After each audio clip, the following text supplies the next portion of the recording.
देखिए हम ब्राह्मण साहित्य प्रारंभ कर रहे हैं। तो ब्राह्मण साहित्य में आप स्तंभ हुए जिन्होंने क्या दिया है, यज्ञ में परिभाषा दी है और कहा है कि मंत्र ब्राह्मणयो वेदांत अध्ययन। ठीक है, मंत्र और ब्राह्मण के जो दो भाग बांटे गए हैं उनसे ही किसका निर्माण होता है, वेद का निर्माण होता है। ठीक है, वेद के विशेष भाग को, जैसे दो भागों में बटा हुआ है वेद, मंत्र और ब्राह्मण में, उसमें से जो एक भाग विशेष है, ठीक है, वो कौन सा भाग विशेष कहलाएगा, ब्राह्मण साहित्य कहलाएगा। ब्राह्मण शब्द जो है नपुंसक लिंग शब्द है, ठीक है, जो ब्राह्मण शब्द से निष्पन्न हुआ है और जिसका अर्थ है मंत्र, यज्ञ, रहस्य और परम सत्ता। इसमें हम आगे देखते हैं। ठीक है, ये ब्राह्मण साहित्य जो है वो एक प्रकार से अरोचक में माना गया है। तो आगे देखते हैं, एक हुए भट्ट भास्कर। ठीक है, एक हुए हैं आपके भट्ट भास्कर। ठीक है, तो भट्ट भास्कर ने तैत्तिरीय संहिता, ठीक है, भट्ट भास्कर ने तैत्तिरीय संहिता, इसमें क्या कहा है तैत्तिरीय संहिता में कि ब्राह्मण शब्द का निर्वचन किया है। ठीक है, तैत्तिरीय संहिता में क्या किया है, ब्राह्मण शब्द का निर्वचन। ठीक है, निर्वचन का बार बार अर्थ आता है, तो यहाँ पर एक साहित्यिक भाषा है निर्वचन, क्योंकि निर्वचन का अर्थ हो गया व्याख्या करना।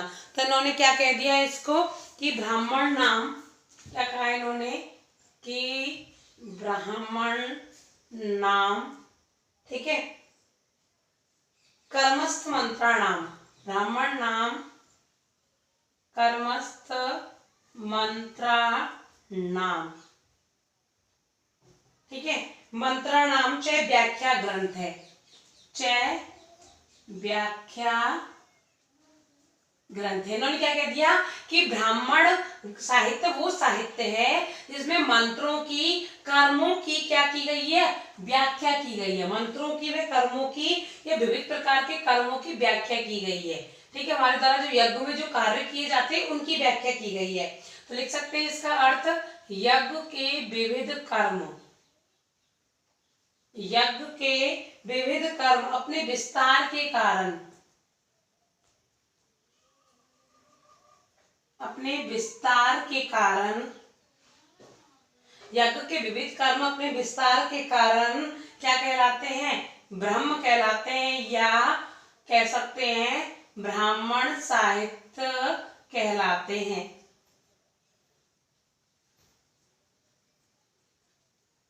ठीक है, यानी यज्ञ के विविध कर्मों का इसमें क्या दिया हुआ है, वर्णन दिया हुआ है, इसलिए इसे ब्राह्मण साहित्य कहते हैं। इसकी संख्याओं पर हम चर्चा कर लेते हैं। ठीक है, तो इसकी चर्चा हम ऊपर करेंगे। ठीक है, सफाई से, तो मैं ऐसे साफ कर देती हूँ। तो ब्राह्मणों की हम संख्या देखेंगे।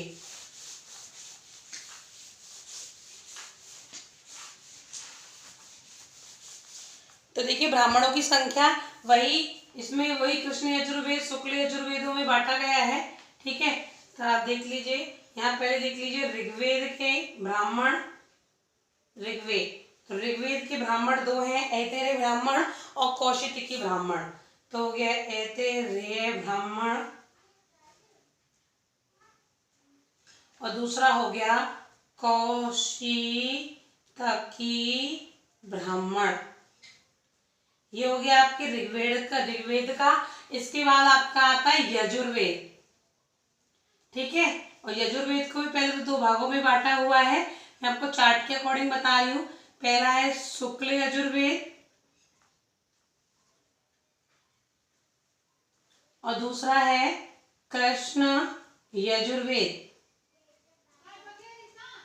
ठीक है, जो शुक्ल यजुर्वेद है इसको बांटा है एक, इसका एक ब्राह्मण है, वो है शतपथ ब्राह्मण, शतपथ ब्राह्मण। ठीक है, और कृष्ण यजुर्वेद का जो ब्राह्मण है वो है तैत्तिरीय ब्राह्मण, वो है तैत्तिरीय ब्राह्मण। अब आपको ये बार बार नाम सुनने में आ रहे होंगे, तो मैं समझती हूँ ये याद आपको हो गए होंगे। ठीक है, तो इसका कृष्ण यजुर्वेद का जो ब्राह्मण है वो है तैत्तिरीय ब्राह्मण। ठीक है, इसके बाद हम कर सकते हैं सामवेद। ठीक है, तो यहाँ पर कर लीजिए, तो इसका सामवेद। ठीक है, सामवेद, तो सामवेद के ही सबसे ज्यादा ब्राह्मण है, तो वो हम यहाँ पर डिवाइडेशन करेंगे इसका। ठीक है, तो सामवेद के जो ब्राह्मण है वो पहला है पंचवीश, जिसे तांडवी कहते हैं, ठीक है, पंचवीश जिसे तांडवी कहते हैं, ठीक है।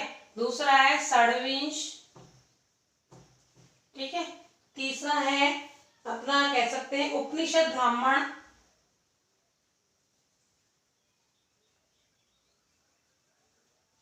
ठीक है। चौथा हम कह सकते हैं संविधान, पांचवा है आर्ष, ठीक है। छठवा है देवत और सातवां है वंश ब्राह्मण,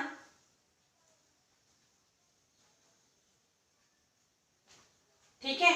और अपन आठ है, मुख्यतः आठ है सामवेद के सायण जो हुए, सायण जिन्होंने जिनका आपने नाम सुना होगा, तो इन्होंने मुख्यतः आठ, ठीक है, आठ सामवेद के आठ ब्राह्मण बताएंगे। तो पांच, आठवां है जैमिनी है, ठीक है, आठवां हम बोल सकते हैं जैमिनी है, ठीक है। कोष्टक में लिख सकते तवलकार, ठीक है। और अगला लास्ट बचता है अपना अथर्ववेद, ठीक है,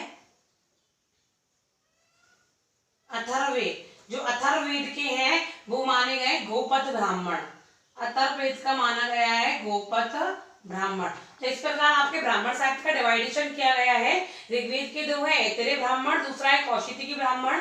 यजुर्वेद के दो भागों में बटा है, शुक्ल यजुर्वेद, कृष्ण यजुर्वेद। तो शुक्ल यजुर्वेद का जो है सतपथ ब्राह्मण है, कृष्ण यजुर्वेद का तैतरीय ब्राह्मण है, और सायन ने जो है वो सामवेद के 8 ब्राह्मण माने हैं। 25 भाग होने के कारण इसे 25 कह दिया। वंश ब्राह्मण, इसमें ब्राह्मणों के वंश का वर्णन है। षड्विंश वही इसमें 25 का ये बचा कुचा भाग है षड्विंश, इसलिए छठवां भाग, इसे 26वां भाग कह दिया, ठीक है। उपनिषद ब्राह्मण देवत नाम से स्पष्ट है, सबसे छोटा भाग है देवत, ये सबसे छोटा सामवेद का ब्राह्मण है, ठीक है। जैमिनी तवल का ये हम आगे इसके उपनिषद भी पढ़ेंगे, इसके आरण्यक भी पढ़ेंगे, ठीक है। संविधान। अगला है आर्ष्य। आर्ष्य का मतलब होता है ऋषियों की सूची, ऋषियों की सूची। तो इसमें विभिन्न प्रकार के ऋषियों की सूची शामिल है। और अथर्ववेद का एक ही ब्राह्मण है, वो है गोपथ ब्राह्मण। तो इस प्रकार आपके ये ब्राह्मण साहित्य को डिवाइडेशन किया गया है। इसके बाद हम डायरेक्ट इसके वर्ण विषय पढ़ेंगे, और वो है ऐतरेय ब्राह्मण फर्स्ट, ठीक है। तो ये आपके ब्राह्मण साहित्य का जो पहला वो है, इसकी प्रस्तावना कह सकते हैं, वो कंप्लीट हुआ।